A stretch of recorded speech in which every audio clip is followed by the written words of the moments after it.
Вот это только, знаете, это самое, пока подождали, пока все соберутся, да, так, так тянула время, чтобы подождала, пока все соберутся, что потеряла эфир. Ну, бывает. Ну, давайте, я думаю, запись эфира останется, поэтому будем собираться. Я про то, что если вы до сих пор собирались куклить, вот, но никак не собрались, то вот прямо сейчас этот момент. Сбегайте, пожалуйста, в тумбочку, да, и возьмите, наконец-то, эту пластику, которую вы купили, черти когда, она у вас все лежит без дела, закрытая. Давайте начнем сегодня, наконец-то, куклить, потому что, ну, это же невозможно так долго отказывать все в желаниях, потому что если мы отказываем все в желаниях, у нас становится меньше энергии, мы хандрим, собственно говоря. А мы же про весну, а весной это всегда энергия. Энергия начинает оживать вся земля, соки начинают под деревьям идти. В общем, красота и веселье, да, нам хочется действовать. Поэтому давайте, пока этот сезон посадки картошки не начался, начнем лепить. Итак, мы сегодня с вами работаем с самозастывающей пластикой ладол. И из фольги я сделала вот такое вот яйцо. Можно это яйцо пенопластовое использовать. Если вы работаете с самозастывайкой, вы можете использовать самое обычное пенопластовое яйцо. Да, все, вот вроде как собрались опять то же самое количество, которое было потеряно из-за этого сбоя сети. Я вам там рассказала, что у нас теперь есть скидки на зайчика пасхального. Переворачиваю камеру и начнем лепить. Лепить будем сегодня что-нибудь... Так, что-нибудь приятное и нежное. Давайте что-нибудь, мы все время каких-то бабушек, дедушек лепим и запекайки, да, а сегодня разорвем все шаблоны и будем лепить самозастывайки и кого-нибудь молоденького. Сколько успеем, да, вот за эфир, столько и слепим. Если у вас возникают какие-то вопросы, вы, пожалуйста, спрашивайте, пишите в чате, я отвечу на все вопросы. Пока у меня только задавали вопрос, я чуть вот раскатываю лепешечку, чтобы быстрее дело пошло. Задавали вопросы, написали мне: Оля, вы будете проводить прямой эфир, значит, это самое, а расскажите, пожалуйста, как придумывать идеи для кукол, да? Ну, смотрите, идея про кукол, тут, как сказать, знаете, можно, конечно, зайти в интернет и просто там долго-долго что-то смотреть, и какая-то идея и вас настигнет, потому что вот дело такое, ну, это накопительное, да? Вот, а можно это, я вот люблю поработать со своим этим подсознанием, да, потому что все работы про нас, вот про какой-то период нашей жизни, про какое-то наше настроение, про какое-то наше желание что-то сказать миру, да, потому что, ну, не всегда бывает так, что иногда мы не можем вот озвучить то, что нам очень хочется. Живем мы в таком очень изменяющемся мире, турбулентном, я бы сказала, да. И, ну, живем как живем, да, живем вот в благодарности, в таком, в ощущении благодарности, в чувстве благодарности вообще из-за того, что мы живем, вот это ключевой момент, да, когда надо жить и проживать эту жизнь, да, а не откладывать на потом. Я надеюсь, вы уже все там сбегали, взяли пластику, да, своим девочки. Да, кто присоединился, я всех поздравляю с праздником весны. Весна — это всегда надежда, а надежда — это всегда про энергию, а энергия — это всегда про действие. Вот такая вот логическая цепочка, и поэтому начинаем действовать. Будем лепить куклу. Не знаю, что получится. Вот решила для себя что-нибудь молоденькое такое слепим. Я с такой большой очень болваночкой работаю, конечно, то есть она где-то у меня тут, наверное, под больше, господи, там 10 сантиметров, наверное, высоту получается. Но для того, чтобы было просто лучше видно, да, потому что когда ты говоришь, что маленькая в экране ковыряешь, ну, черт что получается. А вы, если будут вопросы какие-то, спрашиваете, да. И вот у меня такие шарики, то есть если у меня 10 сантиметров болваночка, вот у меня такие всегда под рукой есть шарики примерно сантиметр в диаметре, это будут глазки. Они тоже сделаны из этого же ладола. только высушенные, уже тверденькие. Вот, ну и что, теперь нам главное найти вот эти шарики, глазки, куда мы будем ставить. Нам нужна линия глаз. Я всегда ее где-то вот посередине, то есть надо, чтобы вот эти два расстояния были равны между собой, чтобы у нас, значит, было лицо не перекошено и без флюса. Мы какую-то ось такую для себя начертим. Я могу сейчас делать кривенько, да, вы там в меня тапками не кидайте, потому что, во-первых, я спешу, во-вторых, я вот это все делаю, смотрю через камеру, да, то есть и вот как бы я так, поэтому у меня получается такая вот искаженная картиночка чуть-чуть. Так, ну и поставили глазоньки. Глазоньки поставили примерно вот еще до середины оси, тут глазик и тут глазик, ну, то есть мы бы могли бы еще бы вот сюда бы, да, глазик и сюда поставить. Я широко ставлю глаза. Чем шире глаза поставите, тем няшнее у вас кто-то получится. Кто получится, я не знаю. Вот спрашивают, кого лепим? Девочки, сама не знаю. Лепим просто потому, что лепим. Потому что надо действовать. Потому что надо, вот когда прям совсем не знаете, что делать, вот тогда вы там чуть-чуть замереть, но лучше делать какие-то маленькие движения, шажочки, что-нибудь сделали, посмотрели, как оно, чего они, послушали себя, сделали паузу небольшую. Вот, а вот это мы сделаем сейчас такие надбровные дуги, видите, такую колбаску прям накладываю, вот так. И давайте ее вот сюда на лоб.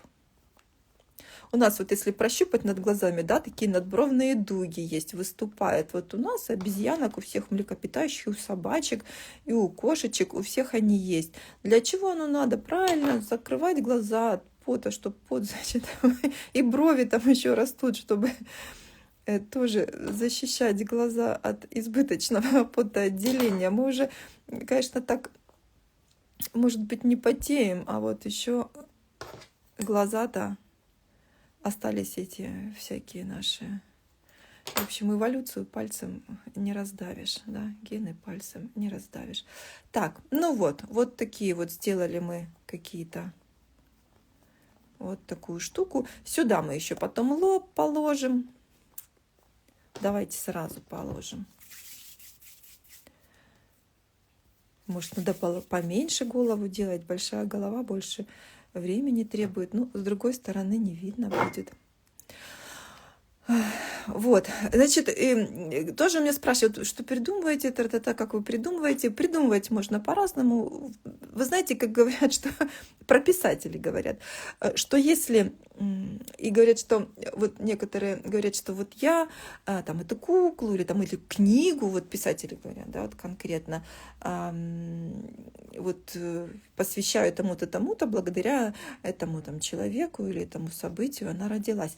Но мне кажется, на самом деле, что если уже кто-то у вас там поселился, какой-то образ внутри, в голове, да, вы его еще можете не осознавать, но он уже будет жить в вас какой-то момент, да, а просто какое-то событие может быть триггером. То есть, если бы не это событие или не этот человек, то, скорее всего, все равно бы эта кукла или эта книга бы родилась. То есть тут это нельзя себя недооценивать. Другой вопрос, что не в каждом сознании или без сознания может родиться какой-то образ. Ну, с другой стороны, мы живем в таком мире, где очень много информации, и все наши образы... О, видите, как получается? То есть вот такие вот как бы надбровные дуги сделали. И все эти образы так уже переплетены, и уже не знаешь, где твое, где не твое. Я думаю, ничего в этом страшного нет. Более страшно не делать. Да, вот смотрите, когда вы работаете с самозастывайкой, главное словить некий такой баланс, баланс воды. То есть руки, ну, желательно, чтобы они оставались все время чистые. Если у вас на руках такая каша налипает, значит, где-то вы водички много положили. Вот смотрите, сейчас я буду такой объемчик сразу вот так вот накладывать. Посмотрим, что получится. Не знаю, что получится. Может, какой-нибудь пупс. Не, ну для пупса я глаза сделала высоковато. Попробуем. Я очень часто леплю просто голову, вот сижу и леплю голову, да, у меня какая-то приходит, а потом смотрю на то, что получилось, и у меня рождается уже какой-то образ. По-разному бывает. Бывает, ну, понятно, заказные куклы, когда делаешь, ты, ну, от картинки заказчика отталкиваешься, да, чаще всего присылают там фотографию работы какой-то, и ты уже стараешься ее максимально повторить. Хотя, конечно, авторская кукла тем и прекрасна, что она практически вся в единственных экземплярах выполнена. Ну, есть куклы, которые тиражируются там в небольшом тираже идут. Вот такой вот давайте, пускай будет прям совсем кто-то молоденький. Щеки прилепили, проверили симметрию. Вот так вот перевернули, посмотрели, что у нас тут творится. Ну хорошо, пусть будет. Будем делать какого-нибудь пупсеныша, тоже полезно. У пупсенышей, знаете, очень тяжело лепить детские лица, потому что они практически шар. То есть ты лепишь шар, но на этом шаре нужно показать еще разные объемы. Мы сейчас какой-нибудь такой носик, курносик покажем. Но вот особенность такова, что широко расставленные глаза и практически не будет переносицы. Такая сглаженная переносие. У меня есть курс по лепке, анатомической лепки, где я подробно рассказываю все особенности именно такого детского лица. Ну вот мы сейчас так быстренько, да, чтобы вот, потому что старичков много у меня, я показываю, как лепить всяких. А вот с детенышами как-то меньше, да, потому что детеныши надо, во-первых, чтобы они были все гладенькие, целлюлит на щеках недопустим, да, то есть вот это их все выглаживать, шлифовать, вот, ну, и это тоже, конечно, требует время. Ну, давайте, вот такое, да, у нас получается. Так, нос у нас будет, ну, как-нибудь мы его потом поднимем. Переносе, видите, сглаженная, широкая. Надбровные дуги тоже вот я пальцами даже их немножечко разглажу. А вот лба для детеныша, но этого маловато, конечно, ему бы лобешничка добавить, но так как я уже глаза изначально поставила на середине, да, если бы мы там сразу бы я понимала, что леплю ребеночка, я бы глазки чуть-чуть бы пониже поставила. Ну, уже будем так, потом, если что, я лоб налеплю.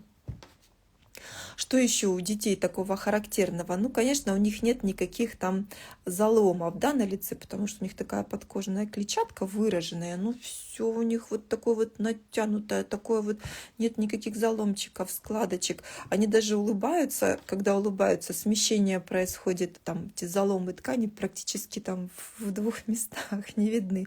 А еще у детей у них такая вот длинная губка такая вот. Нет, это я, конечно, перебрала.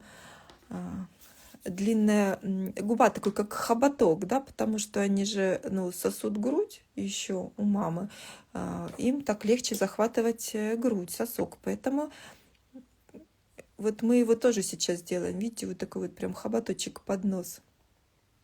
Я леплю вот из красного ладола. Да. Я из других материалов, там, из даса, допустим, могу ноги лепить, там, или кролика, вот зайцев я леплю, потому что расход материала большой.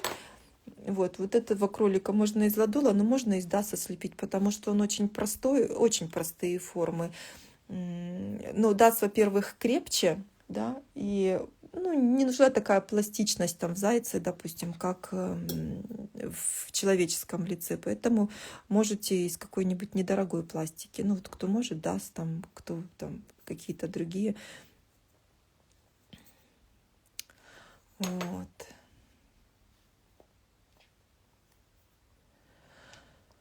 Вот такое получается. И вот такой... Я, кстати, сегодня в интернете видела, что так ехала в автобусе, смотрела. И там делают пластические операции. То есть делают вот такую вот эти вот южнокорейцы, да, у них там прям этот же культ пластических операций. И они прям вот делают вот такие вот хоботки себе из верхних губ, подрезают, чтобы, значит, была губка такая верхняя, как у детенышей. Вот, ну давайте, вот такую сделали. Чуть-чуть его. Так, надо проверить щеки, чтобы флюса не было у нас. Из Джови личико получится, но Джови будет трескаться при высыхании. Но понимаете, когда трескается где-то, треснет, будет высыхать, там натяжение разное, пластики, влажность, да, и она чуть-чуть ведет ее. Ну, вы потом можете эти трещины просто заштукатурить, зашпаклевать. Ничего в этом такого ужасного, страшного нет. Почините. Ну, когда вы маленькая, конечно, что-то лепите, прям совсем такое там малюсенькое, да, и с какой-то еще мимикой, для этого, конечно, идеально подходит запекаемый пластик, мой любимый. Из самозастывайки тоже, конечно, можно полепить там всякие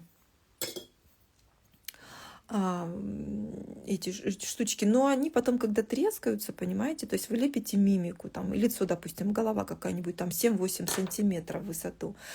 Вот, и вот трескается, ведет все, елки-палки. Вы там эту морщинку, там вот этот заломчик так долго искали место, да, чтобы передать эту мимику, а потом в этом месте там трещина фигачит. Ну и все, вы начинаете заделывать, и потеряна вот эта вот микромимика, да, неуловимая. Поэтому это я ему такие, видите, крылья носа поставила, ну, чтобы уже мы так, уже курносый был у нас, малыш такой, все, чтобы было хорошо. Надо еще щеки добавим, чтобы жизнь удалась. Ира спрашивает, дарвирок. Да, дарвирок подойдет, подойдет. Дарвирок, он практически не трескается, он там с мраморной такой крошечкой, с пылью, вернее, да, правильнее сказать. Вот, и очень, ну, это нормально, да, будет, так что лепите. Вообще надо лепить из того, что есть, знаете, вот не ждать там, там, понятное дело, что качественное.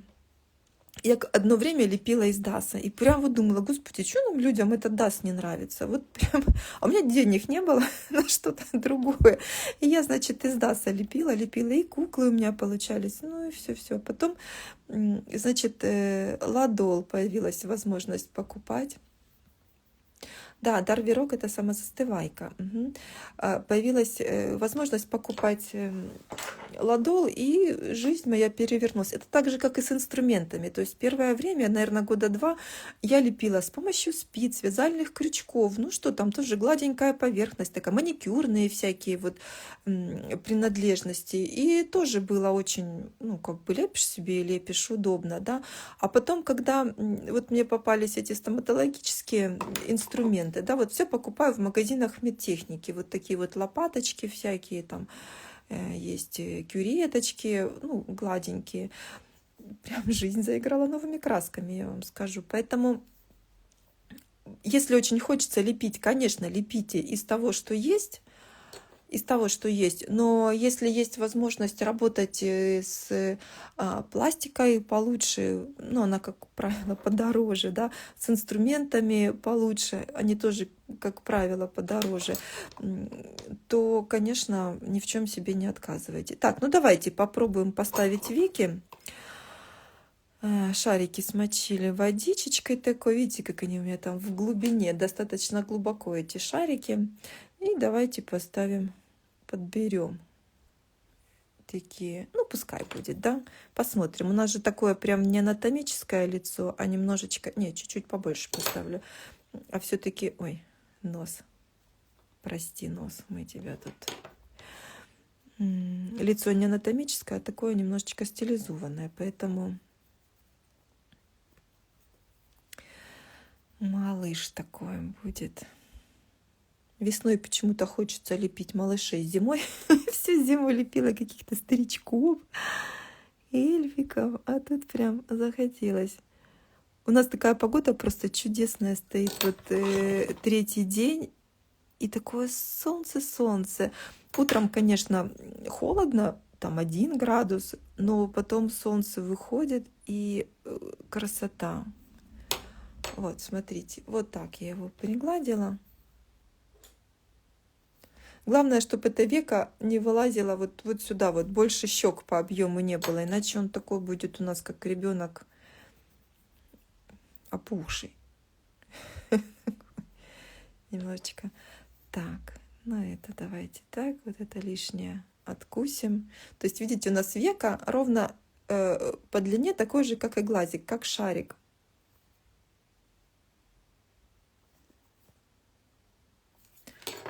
Инструментик другой. А то у меня этот длинный камеру захватывает. Кисточка, да, кисточка у меня с искусственным ворсом синтетическая, да, плоская синтетика. Эти, ну, во-первых, натуральную, ну, как бы жалко, да, вот, и натурально, они такие, натуральные все кисти, они для того, чтобы они хорошо держали, очень хорошо держали влагу, они такие в чешуйках такие, все такие, потом они воду набирают и как бы держат эти капли. И вот этими ёршиком не очень удобно выглаживать, то есть оно будет тоже тянуть за собой пластик и все. А вы берите какую-нибудь кисточку с искусственным, такую синтетику, прям самую недорогую можно. То есть нам не надо, чтобы она держала воду, нам надо, чтобы она выглаживала. Вот. Ну, вот такое что-то, да, пускай. Давайте теперь наметим рот. Где-то мы его вот так вот сделаем. С носом еще надо разобраться. Нос вот просто продавить и посмотреть по объему. Вот, это такой курносый будет. Ну чего, всякие эти бывают. У детей вообще вот эта вот часть, вот это вот бывает прям вообще вся выглаженная, вот такая выглаженная. Силиконовой, да, выглаживает, вот Ольга написала, что она выглаживает силиконовой кистью, да, можно силиконовой кистью. Но я вот больше такие вот силиконовые покупаю, их там, где маникюр, все для маникюра. И я там покупаю кисти. Мне больше нравится с запекайкой с ними работать. Застывайкой все-таки больше это. Так, ну и все, верхние веки. Смотрите, если вы присмотритесь на фотографии у маленьких детей, у них вообще практически верхние веки такие маленькие, тоненькие складочки. В принципе, можно их вообще не ставить. Ну, не знаю, давайте попробуем. Если бы мы вот эту всю пластику могли вот так вот опустить, вот так, да, пальцем просто продавить. Ну, такой вот, если хулигана делать, то, в принципе, очень даже и нормально, да. Ну, давайте мы попробуем все-таки поставить веки. Время нам позволяет, слава богу. Мы так хорошо, быстренько идем.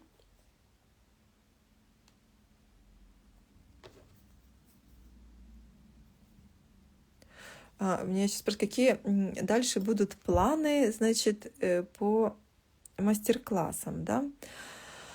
Ну, в марте достаточно такой у меня плотный график, и плюс еще заказов достаточно много. Навряд ли успею что-то снять. Но я думаю, у меня в планах повторить вот эту анатомию в куклении.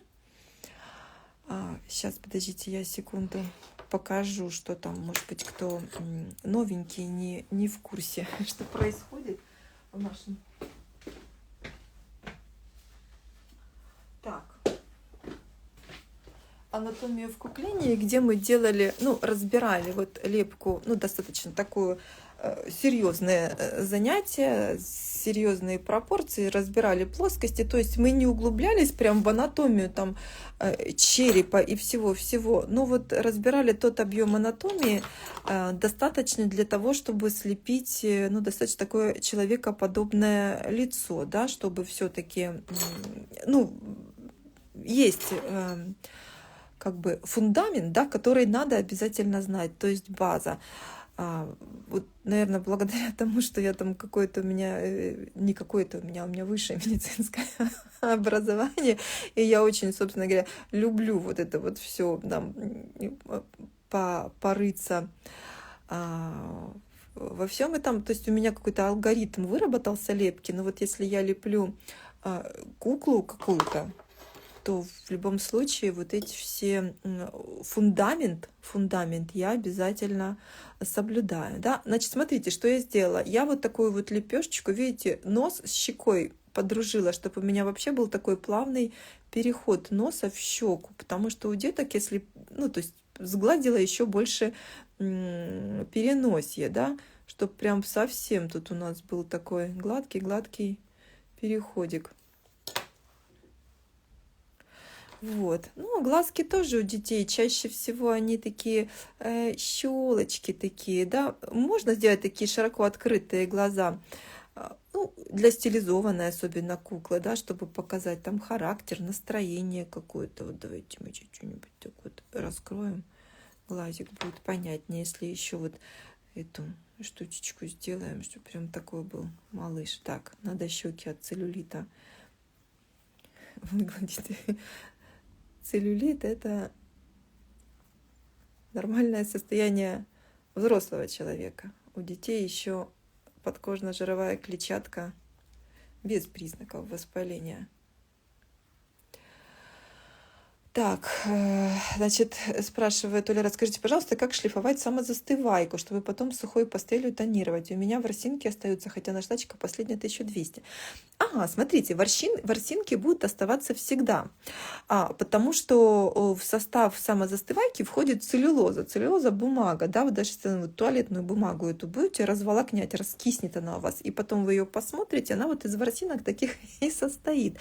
Поэтому, как бы вы ни шлифовали, эти ворсинки останутся. Что надо сделать? Надо взять кусочек тряпочки, колготки старые хорошо намочить в водичке и всю эту голову заполировать просто вот такой влажной тряпочкой, не мокрой. Мокрая будет, мокрый раскиснет. Вот просто вот эта мокрая тряпочка, если сильно мокрая, с нее вода будет бежать, она просто у вас, ну, вот эти мелкие детали, какие там губки, что-то такое, эта пластика растает, да. Поэтому вы такой влажненькой, и вы пройдетесь, эти все ворсиночки уберете, и они у вас исчезнут, и все. И вы сверху будете потом уже расписывать пастелью. Да, просто проходите с влажной тряпочкой. Вот, пользуйтесь на здоровье. Сколько сохнут глазки, шарики имеется в виду. Господи, ну, все, знаете, как сохнет, как быстро сохнет. Все зависит от вашей температуры в помещении и влажности. Вспомните, когда вы где-нибудь на море отдыхаете, да? Днем еще худо-бедно, пока солнце и тепло, а ночью, когда влажность большая, все сохнет и никак не высохнет. Поэтому я вам не могу сказать, сколько сохнет. Вы можете принудительно все это дело запихнуть в духовку, там поставить градусов на 50-60, включить обдув, да, и вот тогда эти шарики там, ну, за 20-30 минут высохнут. А так, если вы их оставите в комнате высыхать, да, вот как бы естественно, ну, все зависит, как у вас там это в помещении. Сыро, сухо, температура какая, есть ли сквознячок, если есть сквознячок, открытое окно. Можно выглаживать еще деревянной стекой. Можно, конечно, да, с деревянной стекой. То есть каждый ищет вот себе прям чем удобнее, с тем и работает. Чем удобнее лепить, с тем и работает. Знаете, если там, я говорю, вот там, наверное, не факт, что вам будет интересно с этим работать или с этим материалом, да. Я знаю художников, которые из керампласта, я керампласт вообще на дух не переношу, потому что он трескается, зараза, как прям не знаю, даже ноги из него жалко делать. А я знаю многих, которые из него делают куклы, и такие симпатичные куклы. Еще мне нравится, когда у детей здесь такой маленький, как это 3 века, знаете, такая складочка. Ну, тоже можно, но это такая уже баловство, конечно. Но можно сделать. Ой, давайте будем к губам спускаться. Так, нос у нас. Нос просто мы его очертили. Просто вот такие складки делаем и с этой стороны. Главное что? Главное симметрия в носу, да, чтобы у нас не был, что один большой нос, а другой маленький. Ну и сверху тоже, чтобы, значит, как-то было более-менее симметрично. Так, все, что у нас вышло за рамки симметрии, мы это все дело... Ну, такая себе симметрия. Ну, кто сказал, что... Хотя дети, они еще как бы пожили мало, жизнь их мало покидала. Они симметричнее, чем взрослые. Мы чем дольше живем, тем больше у нас всяких перекосов там.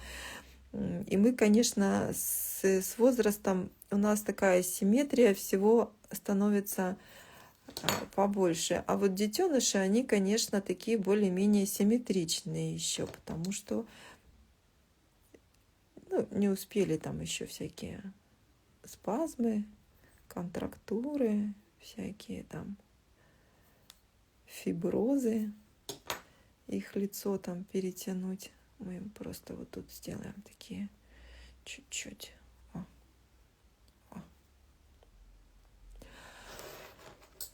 Какое тело к этой головушке сделать? Да, вы можете любое тело делать. Можете на каркасе сделать, обмотать. Можете сделать подвижное тело. Как угодно. Можете потом достроить здесь такой этот шароприемник, ну, сделать, да, когда высохнет, вырезать, там, долепить.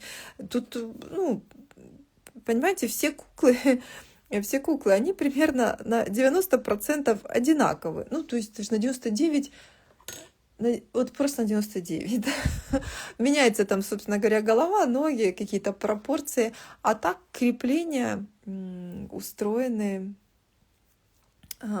крепления все устроены по большей мере одинаково. Ну что, есть кукла на каркасе, есть кукла шарнирная, да, там подвижная, а есть кукла на петельных соединениях, то есть такие будуарные куклы, они тоже подвижные, то есть у них руки, ноги там, ну, может быть, голова только там шарнирное соединение, чтобы красиво было, а все остальное они такие вот на петельных соединениях.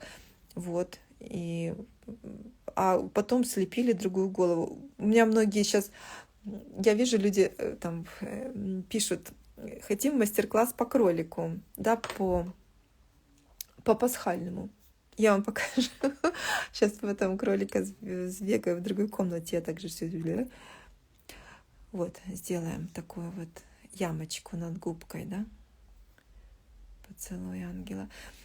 Я говорю, друзья, а я вижу, человек покупал мастер-класс по кошке и мастер-класс по кролику у него есть. Ну, когда мне там пишут, спрашивают за мастер-класс, я говорю, слушайте, ну вы это совместите два мастер-класса вместе. То есть вот возьмите за основу эту кошку, да, которую вы хотите, вот, ну, такого плана, этот мастер-класс по кролику.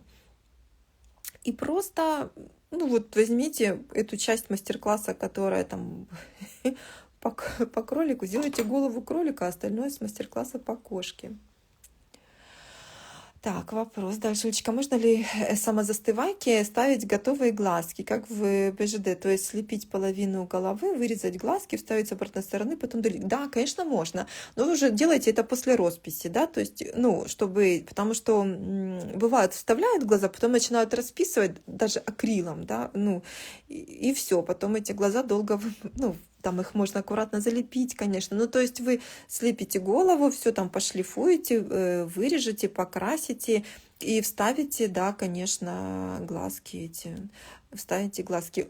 Я так пробовала, но мне так не очень нравится, потому что не получается показать движение вокруг глаз, да, потому что вот там, ну, можно там, но все равно какие-то веки, там где-то какие-то складочки. Так как я люблю всяких там этих старичков лепить, у них вокруг глазок там целая история, понимаете, всякая там микромимика происходит туда чуть-чуть, а все равно там, где мы вырезали, зашлифовали, покрасили, все-таки оно же как-то так вот, ну, ограничивает свободу действий. Поэтому я... Да что ж ты меня, дорогой мой, катаешься по всему столу. Поэтому я уже вот как бы в запекайкой вставляю глаза, ну, в саму запекайку, в сырой пластик. А потом уже, ну что, мы тебя будем улыбать. Ну, давайте, вот смотрите, видите, какая длинная губа, вот такая она у нас прям хоботком таким торчит, вот с носиком. И что-нибудь маленькую губочку такую поставим внизу.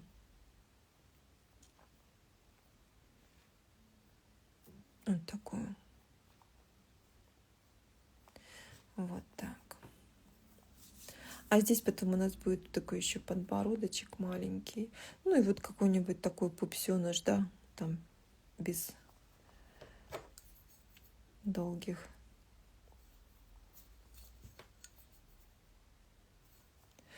Вот.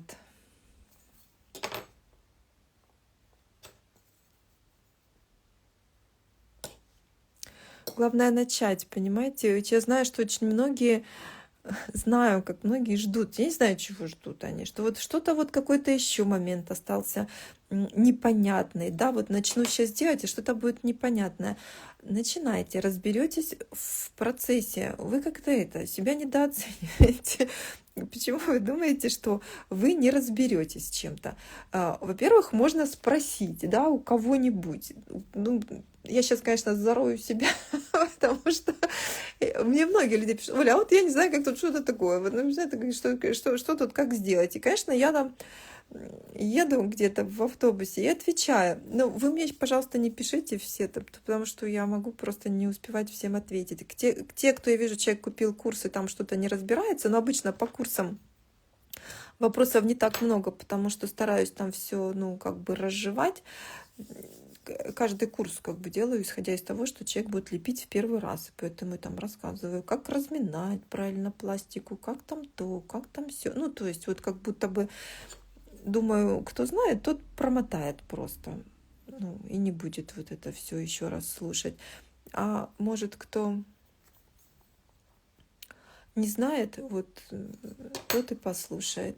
Вот, поэтому всегда будут какие-то моменты, которые непонятны, как там, чего и как пятое, десятое. Или они могут появиться в процессе. Вам будет казаться, что все, ничего страшного, вы просто делайте, включайте потом мозги. Сейчас столько в интернете информации. Мне кажется, сейчас в интернете столько информации, намного больше, чем там мастера на курсах дают, потому что вот этот вот, ну, пускай такое будет, да. Можно чуть-чуть, чтобы улыбка была поглубже у ребенка. Вот эти вот уголочки просто немножечко сейчас придавим. Вот. И вторую щеку. Так. Оля, какую пастель вы применяете больше, масляную или сухую, или какую любите больше? Смотрите, я работаю больше с сухой пастелью, потому что вот эту пан-пастель в круглых этих баночках, мне она очень нравится. Но с ней проблема то, что мало оттенков есть, да, которые, ну, по крайней мере, я могу купить вот то, что там мне доступно, где могу словить, не все оттенки, которые мне нужны. Поэтому любая софт-пастель, вот она прекрасно подходит. Я не очень люблю пастель, может быть, которая вот уже в наборах готовых продается, а покупаю кофеноровскую, которую мелки поштучно, и там можно вот разные выбрать себе. Вот, видите, что я делаю? Я как бы еще сверху вот этот уголок рта перекрываю, чтобы, ну, такие складочки получились, вот такие, как у пупсика. Вот. И вот сюда вот это все. То есть у нас все должны быть вот эти вот щеки вообще как мячик натянутый. О, такое. Главное, чтобы теперь флюса не было. Проверить. Ну, если что, это... Сколько времени вы можете выдержать без лепки?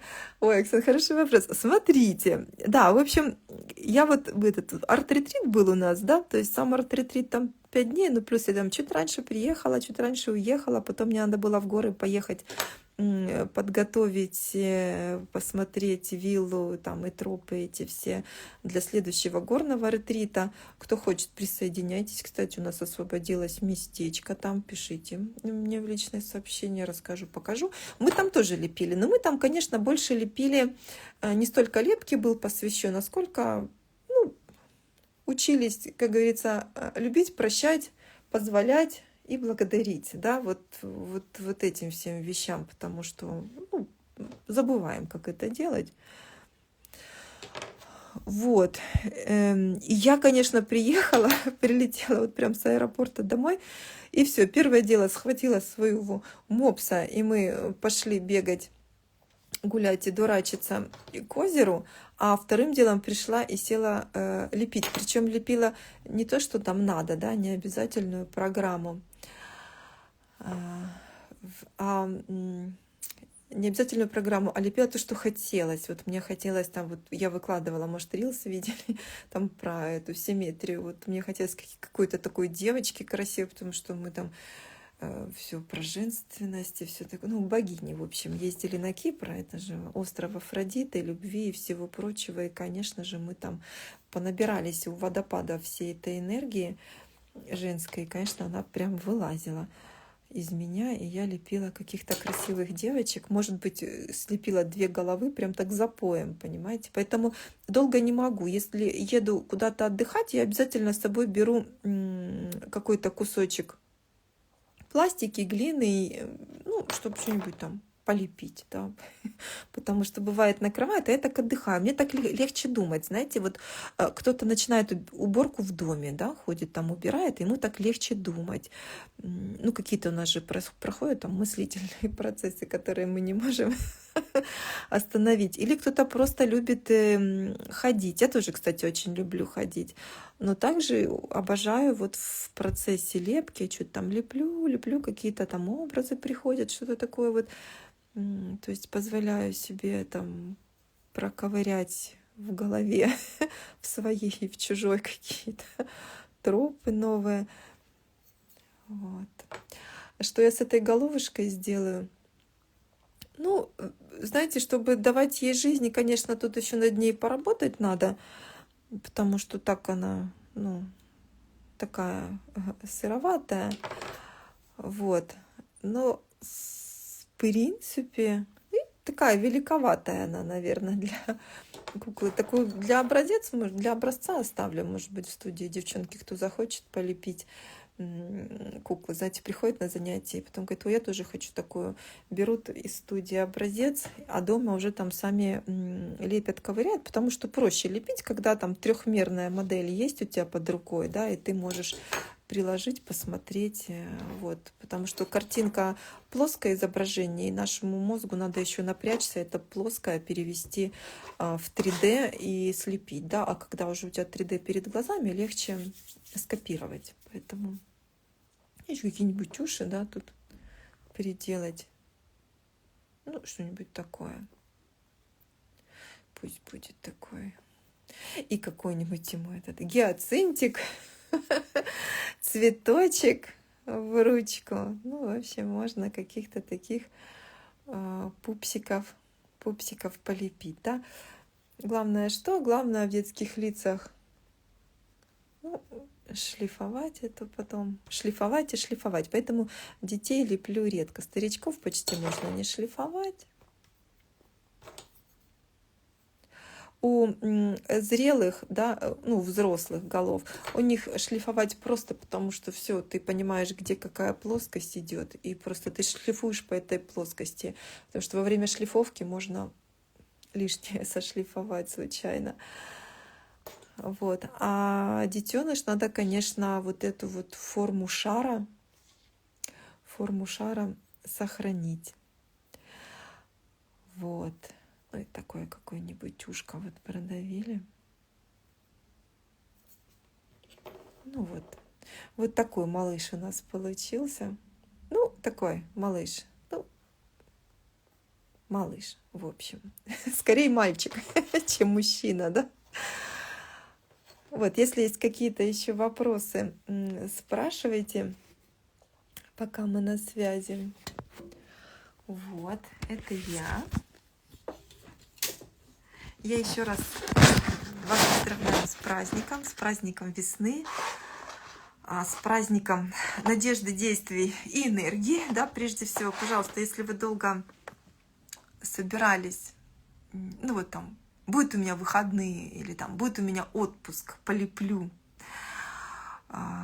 вот, то это не ждите долго, не откладывайте на завтра. Не знаем, что завтра будем. Живем в такое время турбулентное, да, что надо постоянно двигаться очень маленькими шажочками, постоянно чувствовать, что происходит вокруг нас, да, чтобы действия свои менять. Вот. Так, про глаза. Здравствуйте. Эфир сохранится. Да, эфир сохранится, если все будет хорошо. Ну, чуть попозже, может быть, я там выложу его и в другие, в Телеграме. Так, как правильно ставить готовые, чтобы на одном уровне были? Ну, просто ставьте на одном уровне. Ну, как? Надо сделать разметку, да, то есть такой глазомер натренируется со временем. Сейчас пока кривоватые будут.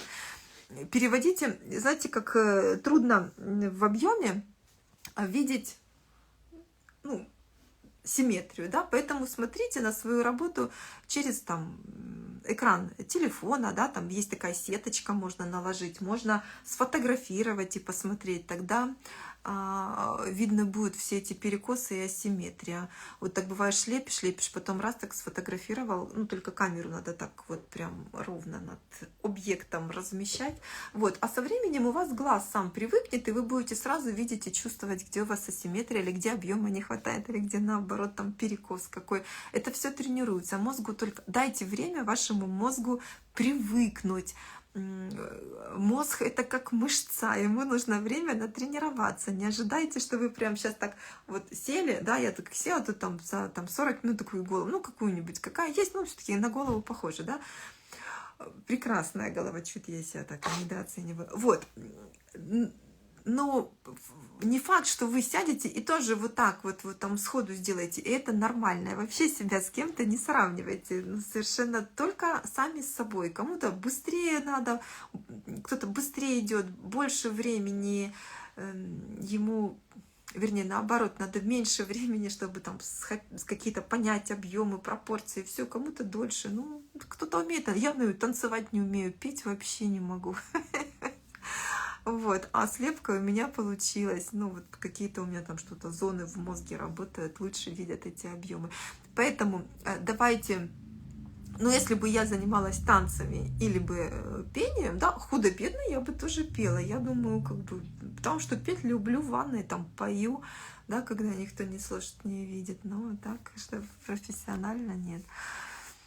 Так, какие-то вопросы еще были про глаза. Так.